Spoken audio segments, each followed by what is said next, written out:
This isn't some internet rumor, this is my story. One Saturday morning I walked out to feed my cows and found a full-blown wedding happening in my pasture. White tents, champagne towers, a string quartet playing under my oak trees. And right there barking orders like she owned the place was HOA President Karen Whitmore, the same woman who once tried to fine me for ugly fences. When I asked what in the world they were doing, she smirked and said, "Relax, it's community property now." Community property on my deeded farmland that's been in my family for 3 generations. That was the moment I realized she wasn't just rude. She was declaring war. And if Karen thought she could use my land for her daughter's fairy tale wedding without permission, she was about to learn what happens when you trespass on a farmer's patience. Before we get into how I turned that wedding into the mess it deserved to be, tell me, where are you watching from and what time is it there? And make sure you hit subscribe, because the revenge in this story, it's worth every second. My name's Daniel White, and I've lived on this land my entire life. 200 acres of rolling pasture, oak trees, and a red barn that's been standing since my grandfather built it in 1948. I've fixed every fence, milked every cow, and buried every dog under that same sky. This place isn't just dirt to me, it's blood, sweat, and generations of pride. For most of my life, things were peaceful. My nearest neighbor was half a mile away, and the only noise I heard came from tractors and crickets. But all that changed 5 years ago when the county sold off a chunk of land next to mine. That's when the Maplewood Heights Homeowners Association was born, a cluster of shiny new modern country homes filled with people who wanted to pretend they lived in the countryside, as long as it didn't smell like it. At first I tried to be polite. When the newcomers stopped by to admire the view, I waved and offered them eggs or honey. But most of them weren't the friendly small-town type. They were city folks playing dress-up, buying the illusion of farm life without wanting to deal with actual farmers. And among them, one woman stood out like a weed in a field of wheat, Karen Whitmore, president of the HOA, loud, entitled, and permanently offended by anything that didn't fit her idea of aesthetic consistency. From the first day we met, she rubbed me the wrong way. She drove up to my fence in her spotless white SUV, lowered her sunglasses, and said, "Are you aware your cows are visible from our cul-de-sac? Some of our residents find that unpleasant." I thought she was joking. I laughed. She didn't. That was the first of many complaints Karen filed with the county, and even with me directly, about the smell of manure, about the sound of my tractor, about the rooster crowing at sunrise, and even about the way I stacked my hay bales. She once called my red barn an eyesore that lowers property values. I told her, "Lady, this barn was here before your subdivision had plumbing." But Karen didn't care. She wasn't used to hearing no. Every HOA meeting she ran turned into a mini dictatorship, where she lectured her neighbors about lawn heights, mailbox colors, and even the type of flowers they could plant. Some of them quietly agreed with me that she was unbearable, but they were too scared to cross her. The truth is, she thrived on control. The HOA gave her just enough power to believe she could boss around the entire county, and she loved every minute of it. My property sat just outside the official HOA line, but that didn't stop her from trying to extend her reach. She once left me a printed letter on HOA stationery, mind you, demanding I keep my livestock within acceptable community odor limits. I framed it in my barn as a joke. But things really started boiling a few weeks before the wedding incident. I noticed survey flags popping up near the edge of my north pasture. Neon orange stakes lined up like they belonged to some construction project. I walked over thinking maybe the county was expanding the road. Instead, I found 2 men with clipboards marking measurements. "Morning," I said. "What's all this for?" One of them looked nervous. We're with Maplewood Heights Event Committee. We're just assessing the field for an upcoming community celebration." I laughed again, that same laugh I gave Karen months ago. "This field," I said, tapping the ground with my boot, "belongs to me, not your HOA." They looked at each other and packed up quick. I thought that was the end of it. Oh, how wrong I was. A few days later, I ran into Karen while getting mail at the end of my drive. She smiled, that tight fake smile of hers. "Daniel," she said, "we're planning a little celebration soon, my daughter's wedding. We'd love to have it with a rustic country charm. You know, hay bales, wide open fields, that sort of thing. I'm sure you wouldn't mind helping out your community," I told her politely. "I don't rent out my land. Never have, never will." Her smile vanished. "You're not being very neighborly, Daniel. Everyone benefits from Maplewood events." "Funny," I said. "I don't remember signing up for your HOA." She muttered something about greedy farmers and stormed off, heels clicking against the gravel. I didn't think much more of it until that Saturday morning. That's when I woke up to the sound of generators and music drifting through my window. At first, I thought maybe one of my neighbors was hosting a big barbecue, but when I stepped outside, I froze. Across the pasture, my hayfield was crawling with workers. They were setting up massive white tents. Strings of lights hung from poles. Tables with white tablecloths gleamed under the sunday. I even spotted a flower arch planted right in the middle of my field where my tractor usually drives through. I jumped on my ATV and rode down the dirt road toward them.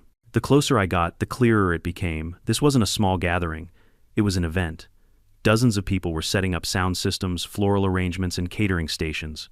A man in a polo shirt with a clipboard waved at me, as if I were part of his crew. "You're the supplier, right? The hay bales go near the arch." I slammed the brakes and shouted, "I'm the owner, and you're trespassing." That got his attention. He turned pale and stammered something about the HOA, giving full permission. And right on cue here came Karen, dressed in designer sunglasses, holding a latte, strutting through my field like it was her backyard. "Daniel," she said with fake delight, "isn't this just wonderful? A perfect use of all this empty space." I took a deep breath. "Karen, what part of private property do you not understand?" She tilted her head. "Oh, come on. It's community property now. We even mowed part of it for you. My daughter's getting married, and this land looks so much prettier without all those cows around." I stared at her, jaw tight. "Get off my land, Karen, now." She laughed, actually laughed, and turned to the workers. "Ignore him. He's bluffing." That was the moment something inside me clicked. I didn't shout. I didn't argue. I just smiled and pulled out my phone, recording every single thing she said. Because I knew from that instant this wasn't going to end with words. That evening I called the county office to verify my boundary lines. The clerk confirmed it in black and white, my fence line, my deed, my rights. Karen had no legal claim to a single inch. By the time I hung up, the sun was setting over my field now, half covered in white tents and fairy lights. The cows were pacing nervously, sniffing at the trampled grass. I sat on the porch with a cup of coffee, watching as the last of the workers packed up for the night. They thought they'd pulled one over on me. They thought the quiet farmer next door wouldn't fight back.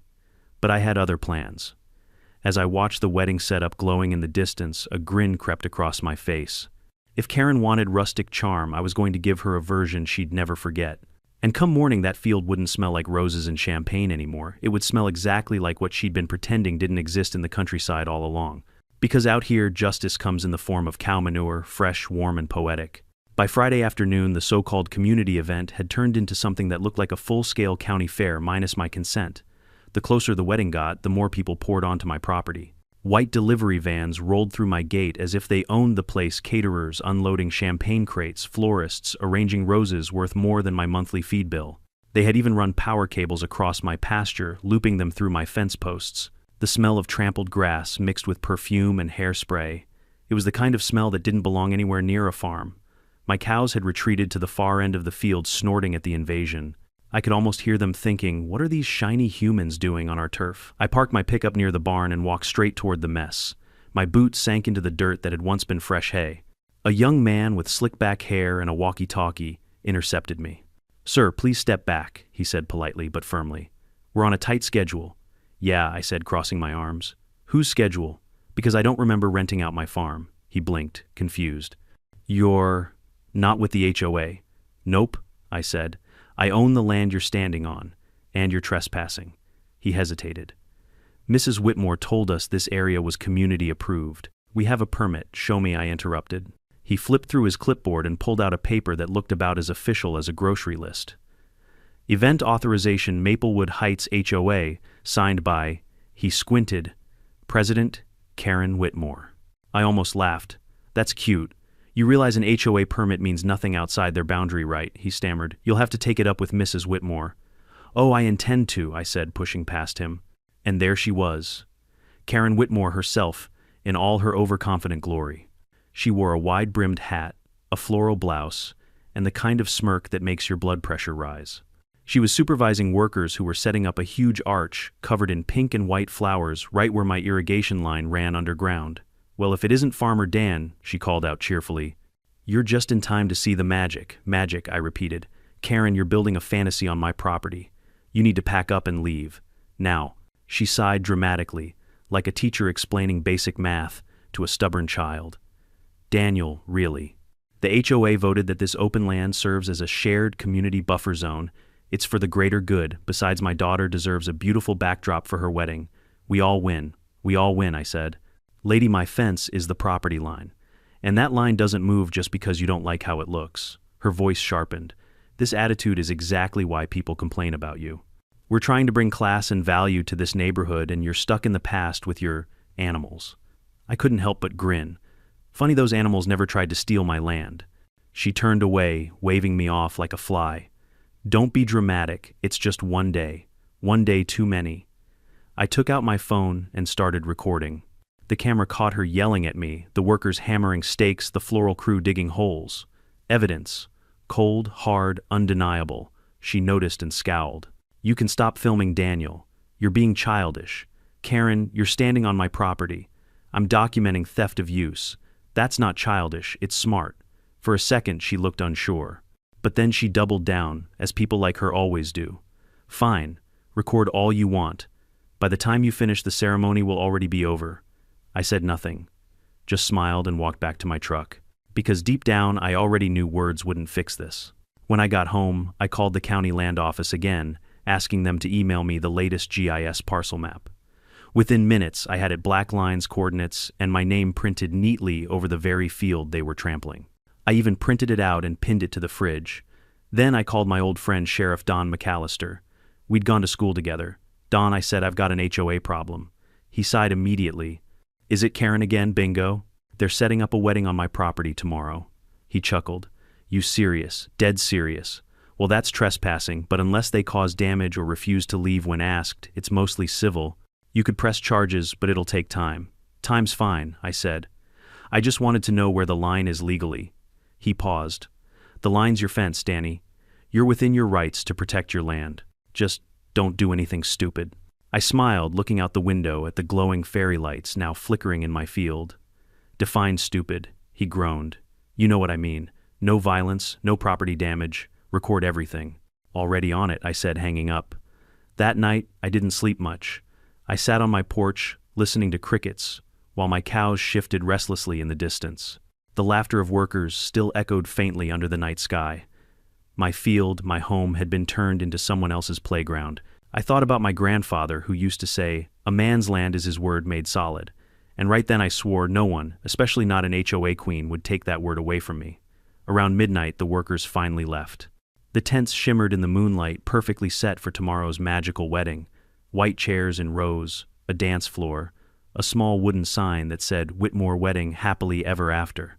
I took a deep breath and walked across the field, boots crunching over the flattened grass. The air was calm, cool, and still. I crouched near the arch and felt the soil damp and soft from the irrigation line they'd probably damaged. Perfect. As I stood there under that ridiculous flower arch, I realized something. Karen thought she'd humiliated me.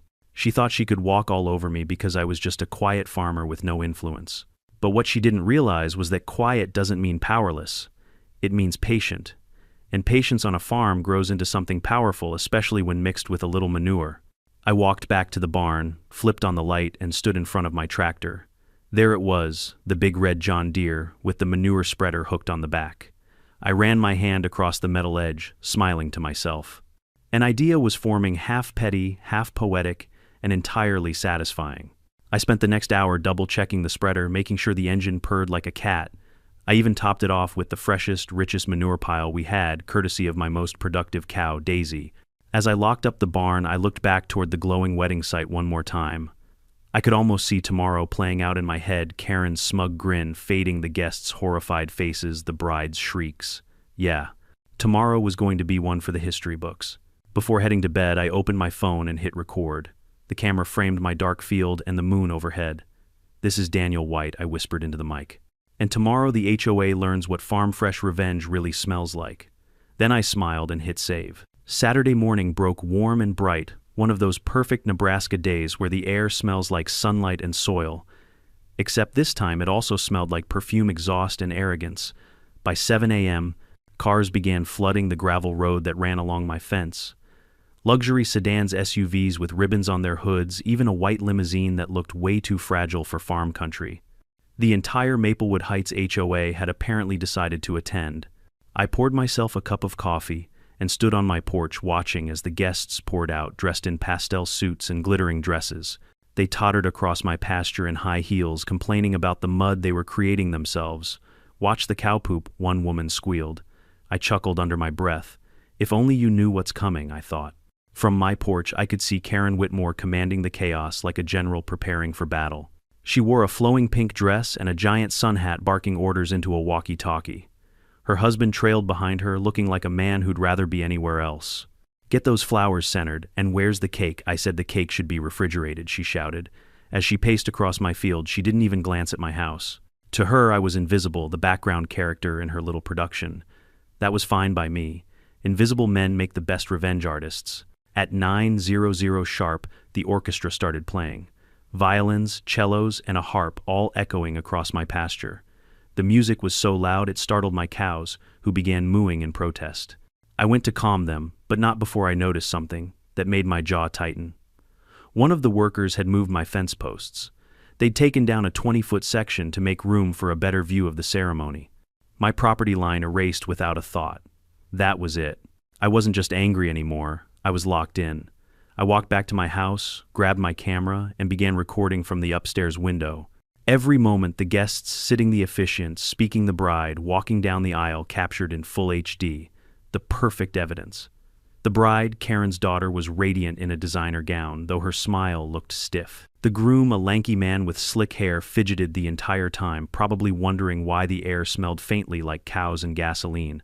I watched as Karen dabbed her eyes dramatically during the vows, pretending to be some noble matriarch. The hypocrisy almost made me laugh. And when the officiant said, "If anyone objects, speak now or forever hold your peace," I raised my coffee mug toward the window and muttered, "Oh, don't worry, I'll speak later." By noon, the ceremony was over. Guests clapped, music blared again, and the real party began, the reception. Caterers wheeled out trays of champagne, while a DJ started blasting pop songs that echoed clear across the farm. My cows, already irritated, began stamping and mooing louder. I stood at the edge of my porch, arms crossed, watching the madness unfold. One of my bulls, Max, had wandered near the fence, snorting at the commotion. A few guests took selfies with him like he was a zoo exhibit. One even threw him a bread roll. I nearly yelled, but then decided to record that too. Evidence. Always evidence. Around 1:30, a county sheriff's cruiser pulled up my friend Sheriff Don McAllister. He stepped out, hat tipped low, chewing gum like a man who didn't want to be there. "Morning, Danny," he said quietly, walking up to my porch. "Heard there's a little dispute." I handed him my coffee mug. "You could say that." He sighed. "Karen filed a preemptive complaint saying you were harassing her event." I laughed. "Harassing? I'm on my land. She's the one who turned my pasture into a wedding venue." Don scratched his beard. "Yeah, I figured as much. I checked the parcel map before coming. You're clean as a whistle. So you gonna shut it down?" He looked toward the field, squinting at the 100 or so guests laughing and drinking. "It's a civil issue, Danny. I can tell them to leave, but you know how it'll go. She'll drag you into court, claiming damages, emotional distress, whatever." I smirked. "Let her. I've got enough footage to make a documentary," Don chuckled. "Just don't make things worse." "All right, no promises," I said, and he gave me that look, half amused, half worried. He left soon after, parking his cruiser down the road in case things got out of hand. By 3:00 p.m., the party was in full swing. Music thumped. Kids ran around my pasture. A portable bar served cocktails right next to my tractor shed. I even saw someone leaning on my fence, sipping champagne and flicking the cork into my field. That cork hit one of my cows. The cow kicked up dirt. I swear I saw divine justice warming up. Then came the final straw. Karen climbed up on the small stage they'd built and grabbed a microphone. "Before we toast to love," she said, "I want to thank everyone for coming and for celebrating this beautiful union here at Maplewood Heights' most picturesque location. I'm so proud we turned this old farmland into something truly special."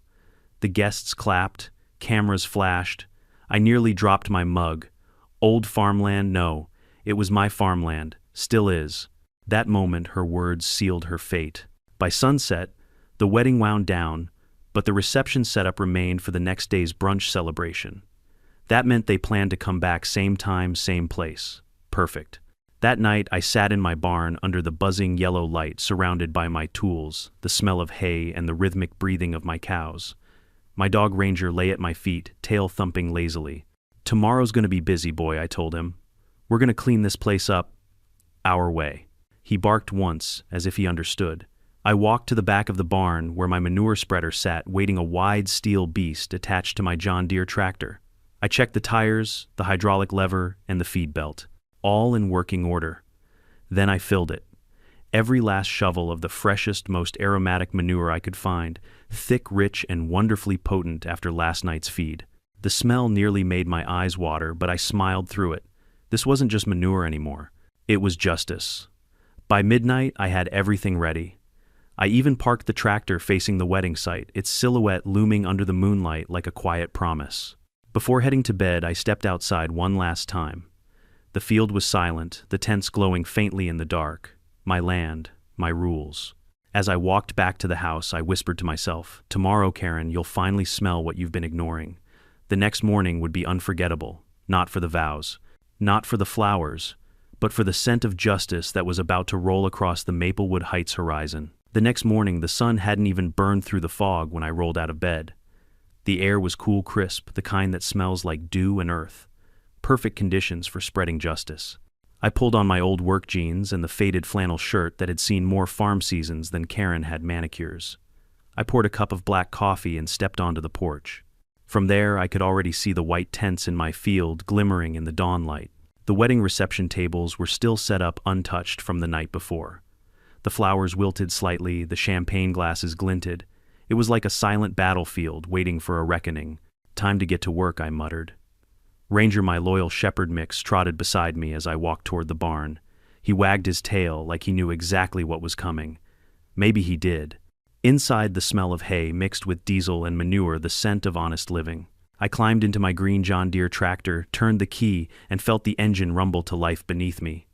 The manure spreader attached to the back rattled gently, fully loaded and ready to deliver a lesson in respect.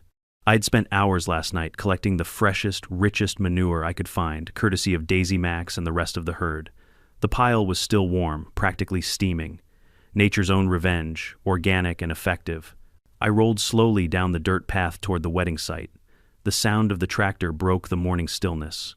Birds scattered. A few cows lifted their heads from the grass as if to watch the show.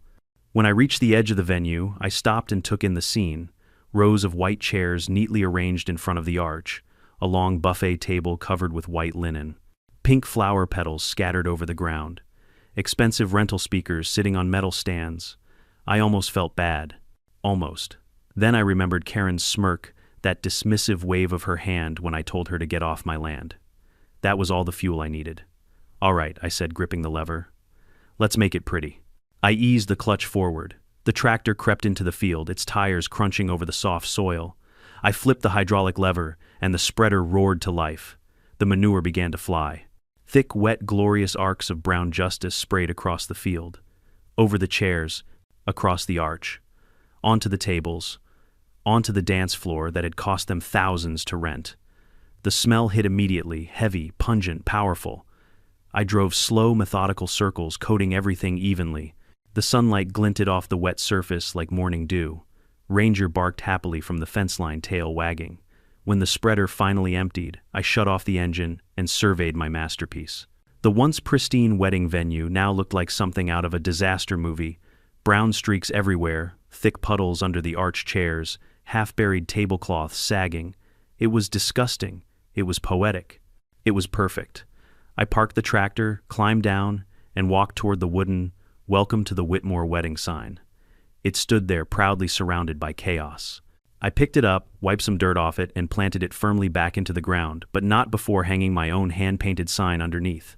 "Private property trespassers, get fertilized." That made me laugh out loud. I took a few photos from every angle, wide shots, close-ups, panoramic, for insurance purposes, of course. My lawyer would love these. By the time I finished, the sun was rising higher, and I could hear faint voices in the distance. People were coming. I walked back toward my porch, poured myself another cup of coffee, and sat down to watch. Ranger sat beside me, tail thumping the porch boards. At around 8 o'clock, the first car rolled up, a catering van. 2 men stepped out, chatting casually until the smell hit them. They both froze mid-sentence. One gagged so hard he nearly dropped his clipboard. What the one said, covering his nose. They walked a few feet into the field and immediately turned around. "Nope, nope, not doing this." They jumped back into the van and peeled out so fast they kicked up a cloud of dust behind them. I nearly spit out my coffee laughing. Next came the florist's truck. Same reaction. A few shrieks, some gagging, a whole lot of cursing, and gone. Then came the main event, the wedding party. A convoy of cars rolled up the gravel drive, the Whitmores, the bride and groom, and a handful of guests who must have stayed overnight. They were all dressed up again for the Sunday brunch celebration. Karen was the first out of her car. She wore a wide white sun hat, a coral blazer, and that same smug look that made my blood pressure spike. But this time the expression didn't last. The second she caught a whiff of the air, her face twisted into absolute horror. "Oh, my God," she screamed, clutching her nose. The bride stepped out next, lifting her dress to avoid the mud, only to find it wasn't mud. She froze, let out a high-pitched shriek, and staggered back. The groom swore loudly. I leaned back in my chair, took a long sip of coffee, and watched the chaos unfold like a movie. Karen stormed toward the field heels, sinking into the muck. "What is this? Who did this?" she shouted. I raised my hand casually from the porch. "Morning, Karen," she spun toward me. You animal. "You ruined everything," I shrugged. "On the contrary, everything looks very natural." "Do you have any idea how much this cost?" she shrieked. I smirked. "I'd say about one lawsuit less than you were expecting." Her face went red, her voice rising into a screech. "I'll have you arrested. This is destruction of property." "Funny," I said, standing up and walking toward the fence. "Because according to the sheriff, this is my property. You're the trespasser, remember." She froze. The guests stared, whispering behind her. I held up my phone and played back the video from yesterday, the footage of her declaring that my field was community property now. Her own words, clear as day. "See," I said, smiling. "You gave yourself permission." Her jaw dropped. You planned this." "Sure did.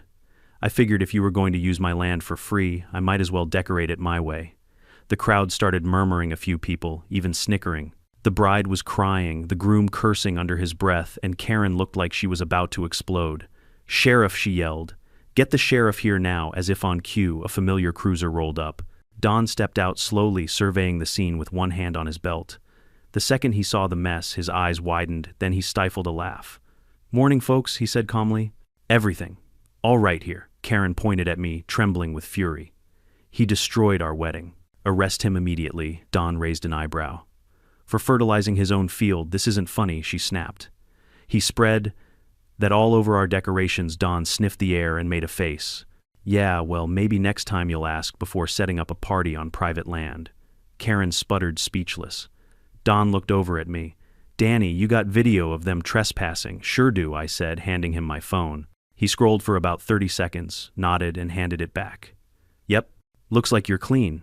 Ma'am, I suggest you and your guests pack up before I start writing citations." Karen stood frozen, shaking. Then, defeated, she turned and stomped back toward her car, but not before stepping squarely into a fresh patch of manure. The sound it made was beautiful. She screamed again, the kind of scream that could peel paint. I turned to Don. "Coffee," he laughed. "Make it strong." As the guests fled, the once perfect wedding field was left in ruin, brown, stinking, and silent, except for the sound of flies and distant laughter. By the time I poured Don his coffee, I couldn't help but grin. "Justice," I said, "sure, has a funny smell to it." By noon that day, my once quiet country road looked like the exit lane of a failed carnival. A line of expensive cars crawled away from the farm, every window rolled down guests, fanning themselves and gagging. The smell of victory and cow manure clung to everything like justice wearing perfume. I stood at the fence, coffee in hand, watching the chaos unfold. The air shimmered in the heat, amplifying the stench. The pink wedding arch sagged under the weight of brown splatter. Flies buzzed like an orchestra. Somewhere out in the field, a champagne bottle lay half buried in mud, a fitting tombstone for Karen's perfect day. Karen herself was losing it. Her coral jacket was ruined, her hair frizzed out from the humidity, and one of her heels had snapped clean off in the muck. She screamed into her phone, pacing in angry little circles near her SUV. "Get me the county office. No, the sheriff. The news. Someone has to stop this lunatic." I couldn't help myself. I leaned over the fence and called out, "Having trouble with the smell, Karen. You might want to file a complaint with the HOA." She froze, mid-rant, turned slowly, and glared daggers at me. "You're going to pay for this, Daniel White." "You think this is funny." "Not funny," I said, pretending to think. "Educational." Her daughter, the bride, was sitting in the limo crying into her veil. The groom stood beside her, red-faced, gesturing wildly as he argued with the photographer who looked ready to quit. Every few minutes the wind would shift, sending another wave of odor rolling over them. It was beautiful. Then, as if things couldn't get worse for them, the catering truck returned, escorted by the sheriff's cruiser. Don stepped out, hands in his pockets, chewing gum with that same patient look he always wore when city folks learned hard lessons. Morning again, folks, he said. Got a few complaints about, well, this whole situation. Karen stomped toward him. Sheriff, this man has destroyed private property. He sabotaged a wedding. He spread manure all over our things. Don raised an eyebrow. Ma'am, we went over this. The property is his. You don't have a rental agreement lease or any kind of written permission from him. Legally speaking, your event was trespassing. This is outrageous, she barked. We're residents. This is a community zone, he chuckled softly. A community zone that stops 50 feet from that fence, according to county records. I checked myself. Karen's mouth opened and closed, but no words came out. Her husband muttered something about just getting in the car, but she spun on him. Don't you dare tell me to calm down. I was loving every minute of it. The sheriff turned to me. Danny, I'm guessing you've got video evidence again. I nodded and handed him my phone. He watched the clips, the footage of Karen claiming it was community land, the trespassing, the setup, then handed it back with a grin. Well, he said, guess this case is closed. Karen gasped. You're just gonna let him get away with this? Don looked at her calmly. Ma'am, the only law he broke was creating an unforgettable memory. I almost spit out my coffee laughing. The guests began piling back into their cars, slamming doors, muttering under their breath. The DJ abandoned his speakers, muttering something about never doing country gigs again. The florist refused to touch her flowers, claiming she'd rather burn them than clean them. Within an hour, the entire party had cleared out except for Karen. She stood in the middle of the wreckage, arms crossed, seething. This isn't over, she hissed at me. Oh, I'm counting on that, I replied.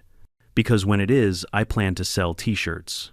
She made a strangled sound somewhere between a growl and a gasp, then stomped back to her car, leaving a trail of muddy footprints on the gravel. The door slammed, the tires spun, and she was gone. I looked over at Sheriff Don. You want to stay for lunch? I've got fresh eggs and the sweet taste of victory. He laughed. Nah, I'd better go file this before she calls the governor. Fair enough, I said, shaking his hand. Thanks for letting me fertilize in peace. When he left, I finally let the laughter out loud, long cathartic. My dog Ranger wagged his tail beside me, proud as if he'd helped. Good boy, I said, patting his head. That'll teach them to trespass.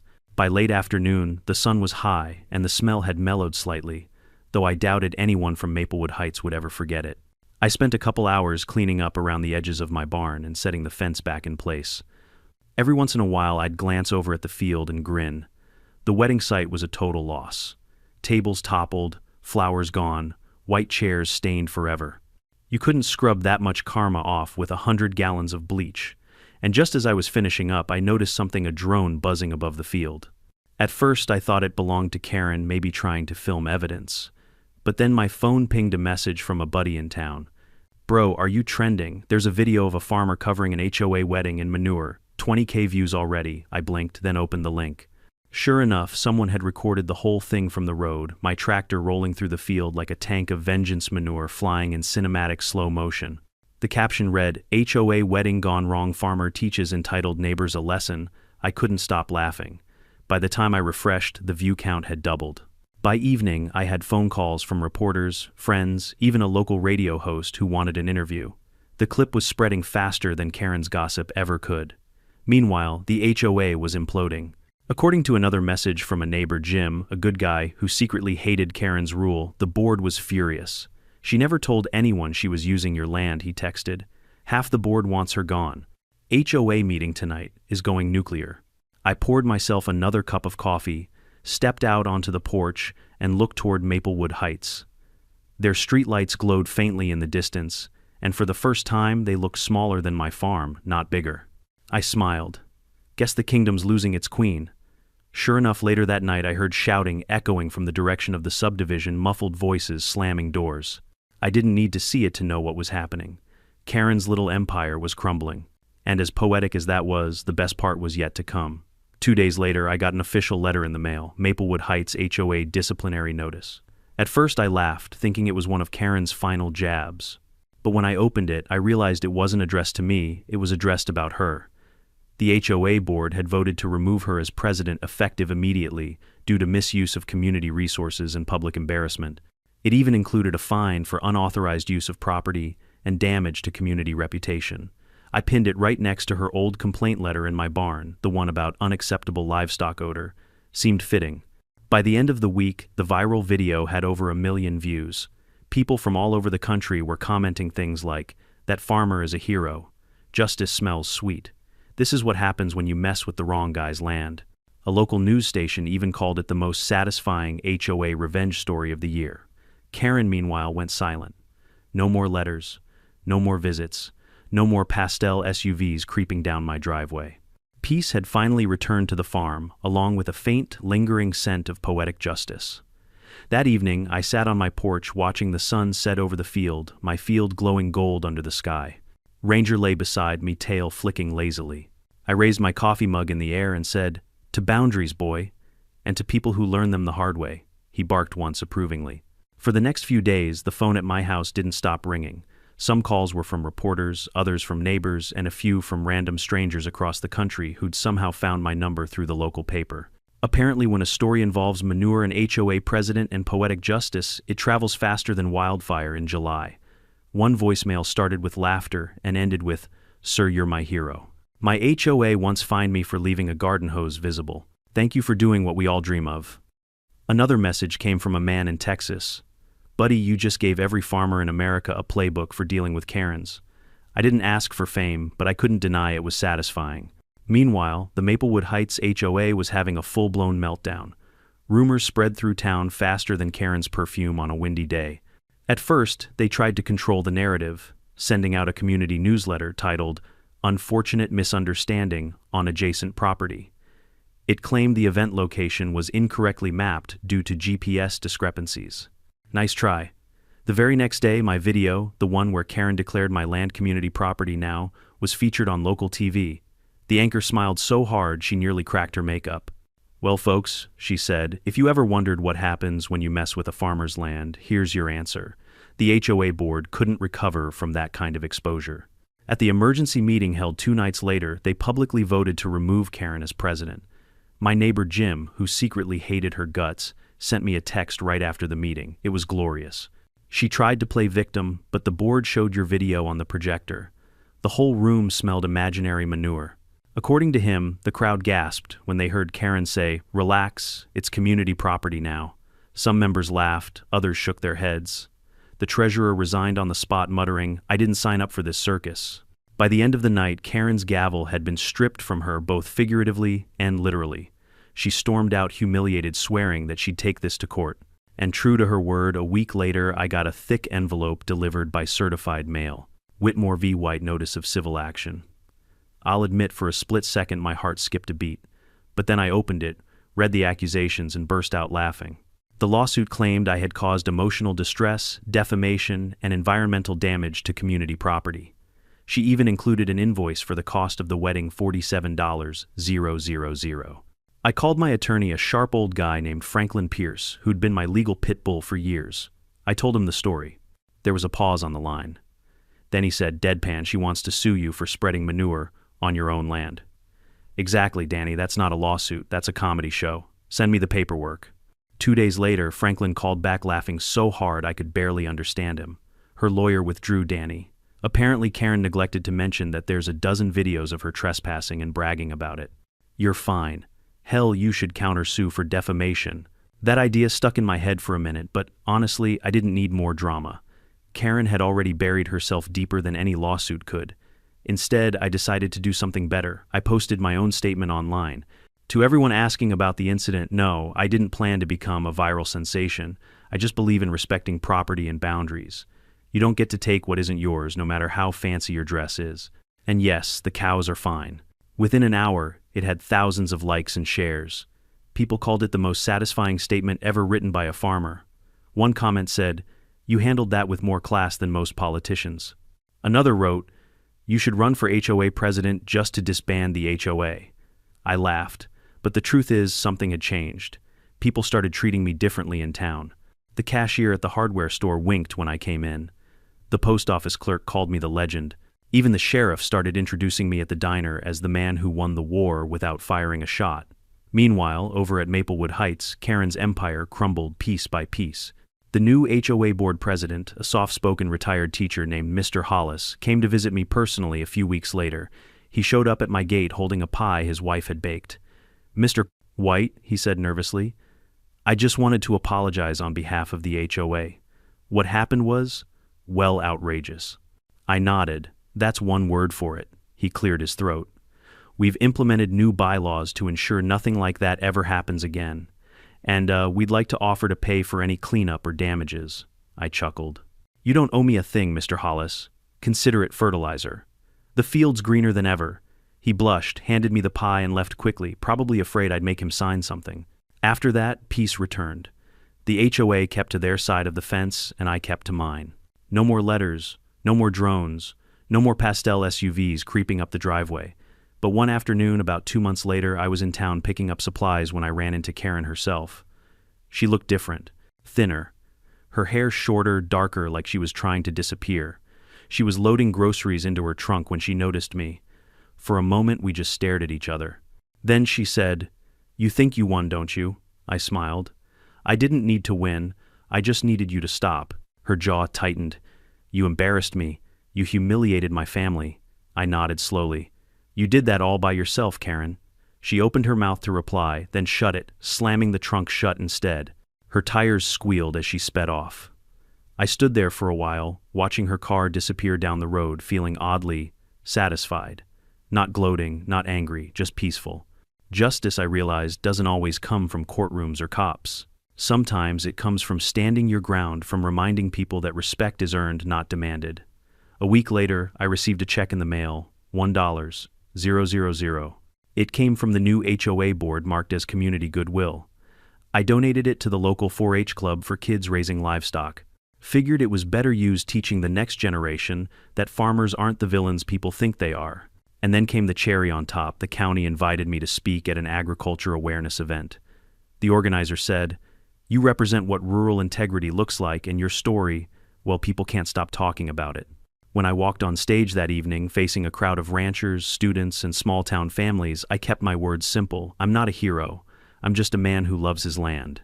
And if standing up for it made me famous, so be it. But I'd rather be known for what I protect than for what I let people take. The crowd applauded, some even cheered. Afterward, a young farmer came up and said, "Sir, I showed your story to our HOA president last week. He hasn't complained once since." I laughed so hard, I nearly dropped my hat.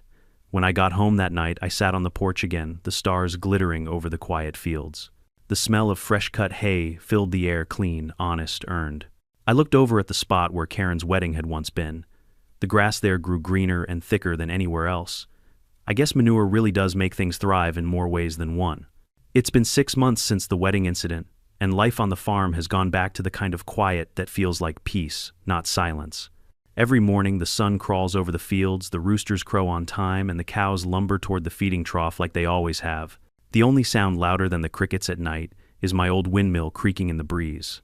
But even with everything calm again, the echoes of that chaos still linger in the air, and I'll admit in my heart, I never set out to humiliate anyone. I didn't wake up one morning thinking, today I'm going to go viral. I just wanted people to respect boundaries, something that seems simple until you're the one being trampled on both literally and figuratively. The grass has long grown back in the field where Karen held her infamous wedding. In fact, it's the greenest patch on the property now, thick and lush, probably thanks to the extra nutrients. Sometimes I stand by the fence and stare at that spot, remembering the chaos, the laughter, and the look on Karen's face when her perfect day turned into a muddy, smelly nightmare. It's poetic, really. Nature always balances things out. A few weeks after the whole ordeal died down, I started getting letters. Not from lawyers this time, but from strangers all over the country. Farmers, homeowners, even city dwellers living under the thumb of their own tyrannical HOAs. They told me their stories about unfair fines, power-hungry neighbors, and absurd rules that made their lives miserable. One man from Florida wrote, "Our HOA fined me $500 for having an American flag on my porch. I fought back using your story as inspiration. Thank you for reminding us that we're not powerless." Another from California said, "They tried to ban my garden. I sent your video to the board with the subject line, 'Remember the Farmer.' They backed off." I pinned those letters to the corkboard in my kitchen. It became a little wall of gratitude, proof that sometimes one act of defiance can ripple further than you ever imagine. Even the local school invited me to speak. The principal introduced me as the man who taught a lesson in boundaries without saying a single bad word. I stood in front of a room full of teenagers and told them the truth. Out here, land is more than dirt, it's memory. It's the story of every callus, every early morning, every storm survived. You can share a lot of things in life, but your respect for what's yours and for what's someone else's shouldn't be one of them. They listened wide-eyed. A few even clapped. One kid raised his hand and asked, "So, Mr. White, are you and the HOA lady friends now?" I smiled. Let's just say, we understand each other from a safe distance. The truth is, I haven't seen much of Karen since that day in the grocery store parking lot.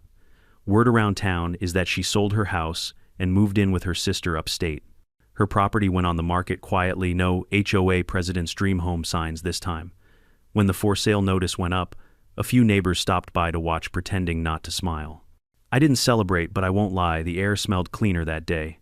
After she left, something changed in Maplewood Heights. The new HOA board actually started doing good things. They built a community garden, sponsored local cleanups, even hosted a farmer's market. Mr. Hollis, the new president, came by again one evening just to say thank you. "Your story reminded us that leadership means listening," he told me, "and that we're guests in this land, not its owners." That one stuck with me. Guests in the land, that's exactly what we all are. Even me. It's funny though. For all the noise, the fame, the phone calls, the interviews, the best part of this whole ordeal wasn't the revenge or the headlines. It was the reminder of who I am and where I come from. I'm not just a farmer. I'm a custodian of something that existed before me and will outlast me. And sometimes protecting that means standing up when everyone else thinks you should stay quiet. I remember the night the local TV station aired a follow-up piece called "When the HOA Met Its Match." They showed clips of my tractor rolling through the field, Karen yelling and the sheriff chuckling beside his cruiser.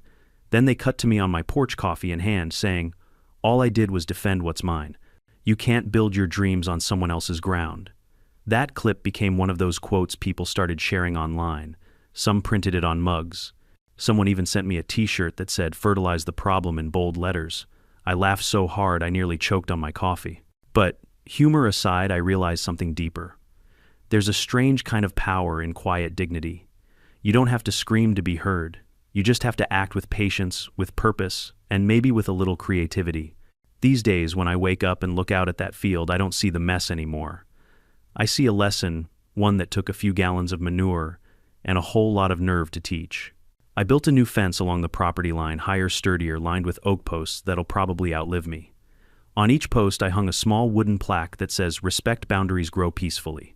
Visitors always ask if I put that there because of Karen.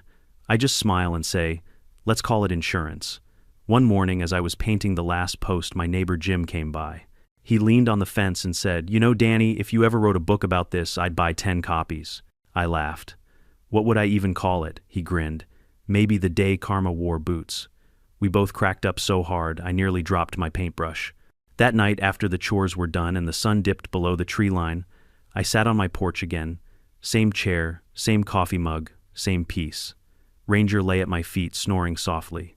The stars blinked awake one by one. In that stillness, I realized how much lighter everything felt. Not because Karen was gone, but because I'd finally closed that chapter. I'd learned something important, not about land, but about people, about pride, about patience. Some folks think power comes from control. But the truth is, real power comes from knowing when to stand your ground and when to let go.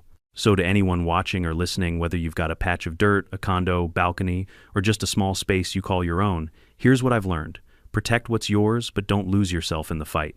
Stand firm, but stay kind. And if someone tries to walk all over you, well, just remember, grass grows greener wherever you plant your boundaries deep. And sometimes justice doesn't wear a badge or carry a gavel. Sometimes it rides a tractor at sunrise. At the end of it all, this wasn't just a story about revenge, it was a lesson in respect. We live in a world where people think entitlement can replace empathy, where loud voices drown out quiet integrity, but boundaries both on land and in life exist for a reason. When someone crosses them, you have two choices: fight with anger or fight with purpose. I chose the latter, and maybe that's why this story hit home for so many. Because deep down, we all crave fairness. We all want to believe that arrogance gets what it deserves, and that patience eventually wins. So if you've ever been wronged, don't just explode, outthink, outlast, and outgrow. Now tell me, have you ever had to stand up to a Karen in your life? Share your story in the comments below, and don't forget to hit subscribe for more tales where justice smells just a little bit earthy.